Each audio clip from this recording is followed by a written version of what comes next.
तो loose connective tissue वो tissue है जिसके अंदर मैट्रिक्स ज्यादा होता है और फाइबर्स इसमें कम होते हैं, तभी ये वाला कनेक्टिव टिश्यू लूज होता है। अबे पानी, चला आ जाओ। अब आगे चलते हैं। लूज कनेक्टिव टिश्यू में हमारे पास दो तरीके के, कितने तरीके के बच्चों? हमारे पास 2 टाइप्स के हैं, ठीक है। इसके डायग्राम एनसीईआरटी में बने हुए हैं, मैं थोड़ा सा ठीक ठाक से डायग्राम बना देती हूँ, एक्सपर्ट तो नहीं बना सकती इतने जितने एनसीईआरटी में हैं। ये हमारा क्या है?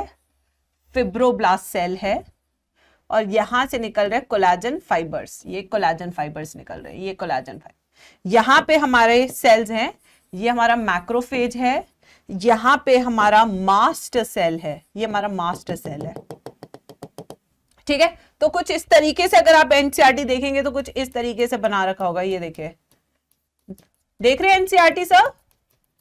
ये देखिए, बस इससे ज्यादा मेरे से कलाकृति की उम्मीद मत कीजिए, बस इतना है, ठीक है।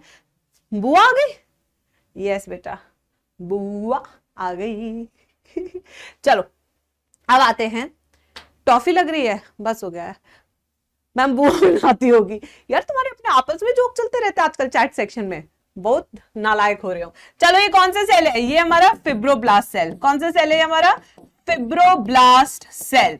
ये हमारा कौन सा है? Macrophage cell. ये कौन से फाइबर्स है हमारे? Collagen fibres. कौन से फाइबर्स है? Collagen fibres. ये कौन सा है? हमारा मास्ट सेल। कौन सा है? हमारा मास्ट सेल, ठीक है। And this type of connective tissue is called as areolar connective tissue. कौन सा कनेक्टिव टिश्यू कह रहे हैं इसको? Areolar connective tissue. लोकेशन बता दो भाई लोग, कहां प्रेजेंट होता है एरियोलर कनेक्टिव टिश्यू? बता दो जल्दी से चैट बॉक्स में, कहां प्रेजेंट होता है हमारा एरियोलर कनेक्टिव टिश्यू? जल्दी से बता दो, जल्दी से। यस यस गाइस, यस, चलो चलो चलो जल्दी से। यस, ये कहां प्रेजेंट होता है? Beneath skin. वेरी गुड, पहले एग्जाम्पल वेरी गुड। ऐसे ही क्लास इंटरेक्टिव रहेगी तो मजा आ जाएगा आज। Beneath skin. दूसरा example, yes, between skin and muscle. Skin and muscle, between skin and muscle. और कहां पे प्रेजेंट होता है एरियोलर कनेक्टिव टिश्यू? एपिथेलियम के नीचे, बिलो एपिथेलियम, बिलो एपिथेलियम, ठीक है। और स्किन के नीचे बिलो एपिथेलियम, और इंटेग्यूमेंट। ये सारे एग्जाम्पल है। और ये जो कनेक्टिव टिश्यू है, it forms a basic framework. क्या बना रहा है बच्चों? ये फ्रेमवर्क बना रहा है, फ्रेमवर्क फॉर इंटेग्यूमेंट, ठीक है बच्चों। ये हो गया। इसमें बहुत सारी blood vessels, lymphatic vessel, nerves होते हैं, बिल्कुल सही बात है। तो ये लूज कनेक्टिव टिश्यू है, तो यहाँ पे अच्छी खासी ब्लड सप्लाई होती है, ठीक है। अब आते हैं नेक्स्ट, अपना दूसरा वाला। चलो डायग्राम बनाते हैं, देखते हैं कौन बता पाता है या नहीं इसको।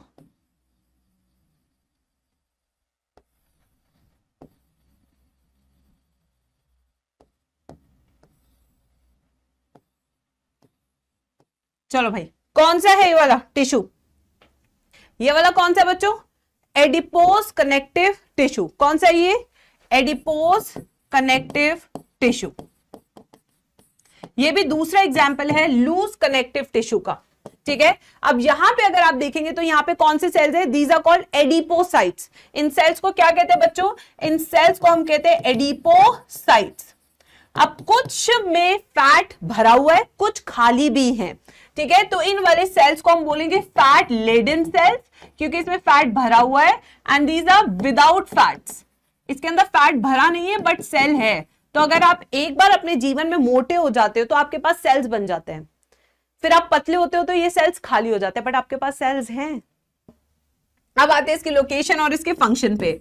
आखिर ये लोकेशन कहां कहां मिलता है? ये मिलता है अराउंड आईज, आंखों के पास, किडनी, बिलो स्किन,